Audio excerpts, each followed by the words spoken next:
राधा जी की मृत्यु कैसे हुई। नमस्कार दोस्तों, स्वागत है आप सबका आज के बहुत ही इमोशनल पोस्ट राधा की मृत्यु कैसे हुई में। अब इसे मैं इमोशनल क्यों बोल रहा हूँ, इसका ज्ञान आपको जल्दी ही हो जाएगा। आज के इस पोस्ट में हम पढ़ेंगे कि आखिर किस कारण श्री राधा रानी की मृत्यु हुई थी और क्यों श्री कृष्ण ने फिर कभी बांसुरी नहीं बजाई। दोस्तों, जब भी प्रेम की बात होती है तो राधा कृष्ण के प्रेम की मिसाल सबसे पहले आती है। राधा कृष्ण के प्रेम को जीवात्मा और परमात्मा का मिलन कहा जाता है। कहा जाता है कि श्री कृष्ण को केवल दो ही चीजें सबसे ज्यादा प्रिय थीं, और ये दोनों ही चीजें आपस में एक दूसरे से जुड़ी हुई थीं, और वो थी बांसुरी राधा। कृष्ण के जन्म, राधा के जन्म तथा उनकी दोस्ती की कहानी तो बहुत प्रचलित हैं। लेकिन क्या आप जानते हैं कि राधा जी की मृत्यु कैसे हुई?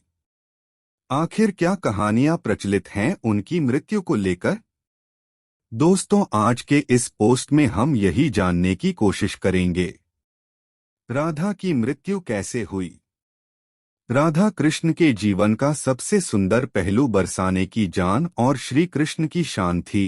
कहा जाता है कि लोक कथाओं के अनुसार राधा जी ने अपने जीवन के अंतिम दिनों में अपना घर छोड़ दिया था और श्री कृष्ण से मिलने द्वारका चली गई थी।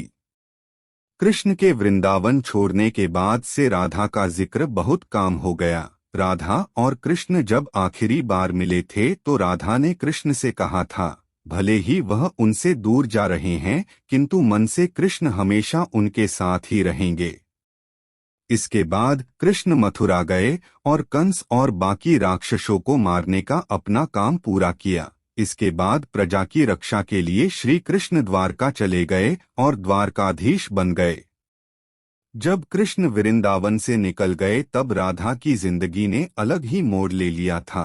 राधा की शादी अयान से हो गई। राधा ने अपने दाम्पत्य जीवन की सारी रस्में निभाई और बूढ़ी हो गई, लेकिन उनका मन तब भी श्री कृष्ण के लिए समर्पित था। राधा ने पत्नी के तौर पर अपने सारे कर्तव्य पूरे किए और दूसरी तरफ श्री कृष्ण ने अपने दैवीय कर्तव्य निभाए। सारे कर्तव्यों से मुक्त होने के बाद राधा आखिरी बार अपने अपने प्रियतम श्री कृष्ण से मिलने गई। जब राधा द्वारका पहुंची तो उन्होंने कृष्ण के रुक्मिणी और सत्यभामा से विवाह के बारे में सुना और बहुत दुखी हुई। जब कृष्ण ने राधा को देखा तो बहुत प्रसन्न हुए। दोनों संकेतों की भाषा में काफी देर तक बातें करते रहे। राधा जी को श्री कृष्ण की द्वारका में कोई नहीं जानता था। राधा के अनुरोध पर श्री कृष्ण ने राधा को महल में एक देविका के रूप में नियुक्त किया। राधा दिन भर महल में रहती थी और महल से जुड़े कार्य देखती थी। मौका मिलते ही वह कृष्ण के दर्शन कर लेती थी, लेकिन महल में राधा श्री कृष्ण के साथ पहले की तरह आध्यात्मिक जुड़ाव महसूस नहीं कर पा रही थी।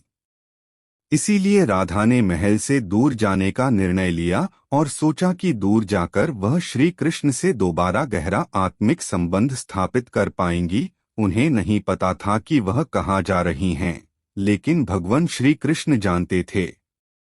लेकिन जैसे जैसे समय बीता तो राधा बिल्कुल अकेली और कमजोर हो गई। उस वक्त उन्हें भगवान श्री कृष्ण की आवश्यकता पड़ी। आखिरी समय में भगवान श्री कृष्ण उनके सामने आ गए।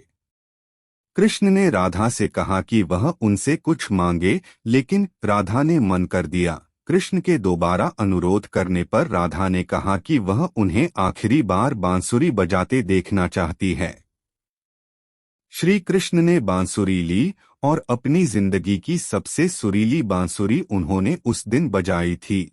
श्री कृष्ण ने दिन रात बांसुरी बजाई जब तक कि राधा आध्यात्मिक रूप से श्री कृष्ण में विलीन नहीं हो गई।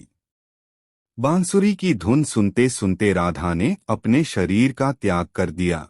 हालांकि श्री कृष्ण जानते थे कि उनका प्रेम अमर है, पर बावजूद इसके वह राधा की मृत्यु को बर्दाश्त नहीं कर सके। कृष्ण ने प्रेम के प्रति कामनाकांत के रूप में बांसुरी तोड़ के झाड़ियों में फेंक दी।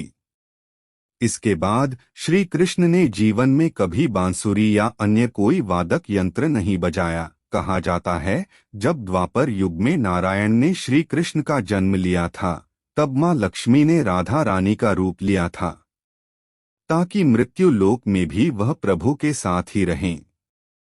तो दोस्तों, आपको आज का यह लेख कैसा लगा हमें कमेंट करके जरूर बताएं। और आपका राधा की मृत्यु कैसे हुई के बारे में क्या कहना है, यह भी बताएं।